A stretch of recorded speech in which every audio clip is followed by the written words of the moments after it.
Kupatan adalah tradisi masyarakat Jawa dan beberapa daerah lain di Indonesia yang dilakukan sekitar seminggu setelah Hari Raya Idul Fitri. Biasanya pada Hari Raya Ketupat, tradisi ini identik dengan ketupat, yaitu makanan dari beras yang dimasak dalam anyaman daun kelapa muda atau biasa disebut dengan janur. Ketupat dalam bahasa Jawa sering dimaknai sebagai akronim dari ngaku lepat atau mengakui kesalahan dan laku papat, yaitu 4 laku atau sikap. Apa saja? Yaitu puasa, zakat, sholat, dan haji. Anyaman janur melambangkan kesucian dan keikhlasan, sedangkan isi beras melambangkan nawaitu atau niat dalam menjalani hidup yang bersih setelah Ramadan. Pada kesempatan kali ini, kami berkesempatan untuk mewawancarai Kiai Haji Ahmad Basuni selaku pemilik Pondok Pesantren Sabilillah Lidawetan, Surabaya. Berikut ini merupakan hasil dan juga rangkuman wawancara dari kelompok kami. Selamat menyaksikan. Berarti antara tanggal 7 itu dilaksanakan tradisi. Mengapa? Ya karena memang tradisi kupatan itu sendiri merupakan hasil dari ibadah puasa yang dilaksanakan selama sebulan. Jadi setelah melaksanakan ibadah dalam bulan Ramadan itu setiap orang kalau memang pelatihan atau madrasah yang dirasakan dalam puasa di bulan Ramadan itu berhasil, dia akan mendapatkan PKL. PKL itu apa? Yang pertama adalah makan, yang kedua adalah liber, yang ketiga adalah laku. Lebar artinya adalah usai. Usai kemari. Artinya setelah berpuasa di bulan Ramadan, berarti yang pertama bisa-bisanya selama 1 tahun itu digantungkan. Kenapa demikian? Karena penghapusan dosa itu ada. Yang pertama ada penghapusan dosa itu kapan? Setiap kita sholat malam itu penghapusan dosa. Itu sampai dari dulu sholat, setelah dulu sama melakukan dosa, kemudian nanti pada waktu masih sholat asar sama sholat, maka dosa yang teman-teman kumpulkan setelah dulu sampai asar. Yang kedua ada penghapusan dosa individu, yaitu melaksanakan sholat Jumat. Itu penghapusan dosa yang kedua dari Al-Jumat dan sholat kafar. Yang ketiga penghapusan dosa yakni bulanan, seperti yang kita berpuasa sunnah, kemudian puasa setiap hari Senin dan Kamis, puasa di bulan Ramadan. Maka biasanya termasuk rangkaian dalam tradisi ketupat tentang kelompok pelatihan awalnya. Berbagi itu bagaimana seluruh pihak yang ada di bulan Ramadan selama pelatihan itu bisa diterapkan di 2 bulan Ramadan. Maka apa terjadi? Kupat itu biasanya anganan dan bulan kupat bisa kupat itu ngaku lepas. Jadi mengaku salah pada siapa? Pada orang-orang yang sekitarnya. Ya karena apa? Ya, selama setahun itu sama dengan 12 bulan, sama dengan 52 minggu, sama dengan 365 hari. Mesti kita mempunyai kesalahan, jadi harus diambil. Jadi kupat ngaku lepas. Kemudian lepas itu sebelumnya lipat kembali lancar. Kemudian yang ketiga adalah laku. Laku berikutnya adalah menjadi mengasih diri apa? Ya bukti bahwasanya ibadah puasa kita berhasil, kita menjadi orang.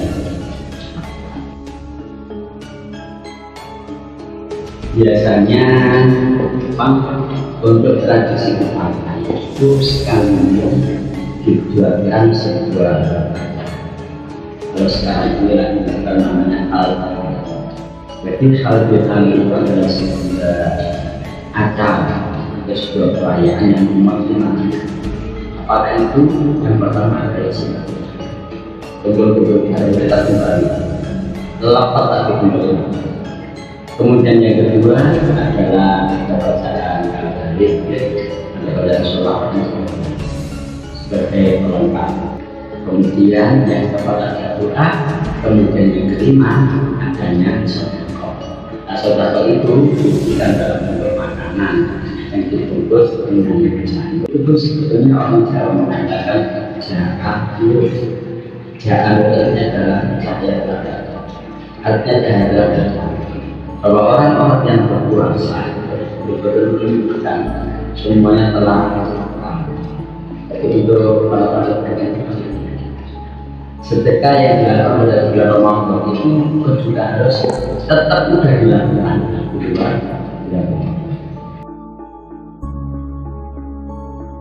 Kalau dapat itu kembali dapat, kalau itu ya yang aku apa sih tadi tupat dan apa namanya lepas itu adalah makanan yang terbuat dari beras.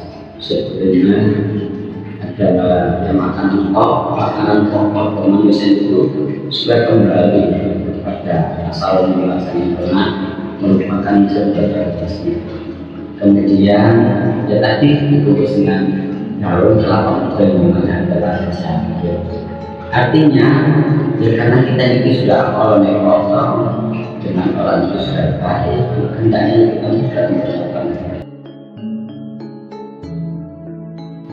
Ya karena dalam acara tersebut dikemas dengan mengumpulkan banyak.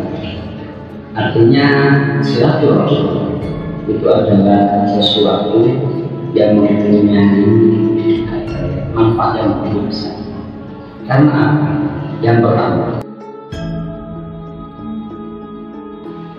dengan bersilaturahim dengan berukun jadi akrab lagi akan banyak yang terjadi. Artinya ini perkorsingannya sudah gampang gara-gara berukun.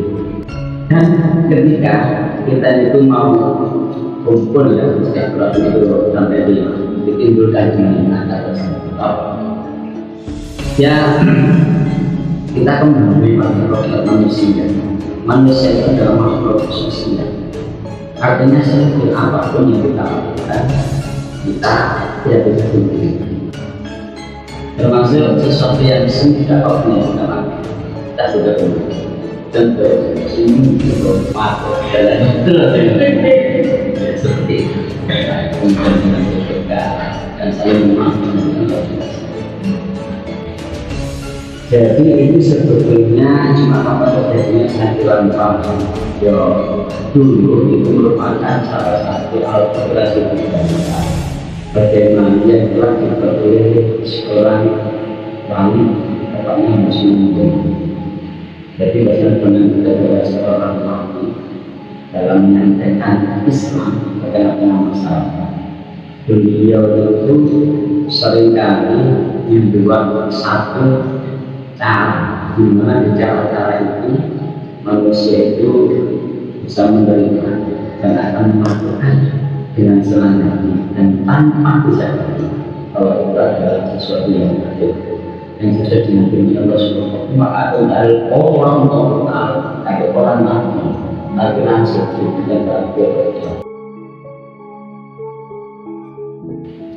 Jadi dia memang sekarang ini sudah berhabis di sini saja di Surabaya tempat saya ini sudah tidak ada lebih tidak ada.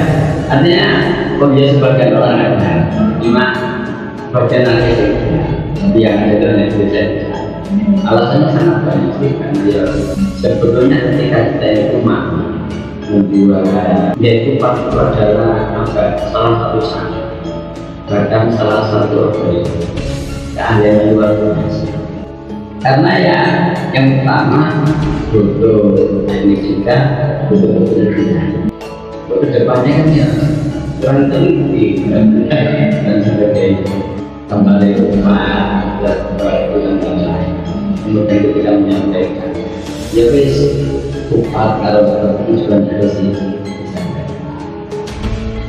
Terus sampai lah, terutama anak-anak sekolah karena ya saat ini ya sudah banyak anak sekolah akademi itu reuni yang di buku jalan kata-kata dan macam hal bihan karena kan sudah menyentuh mereka mengenal tradisi sebenarnya.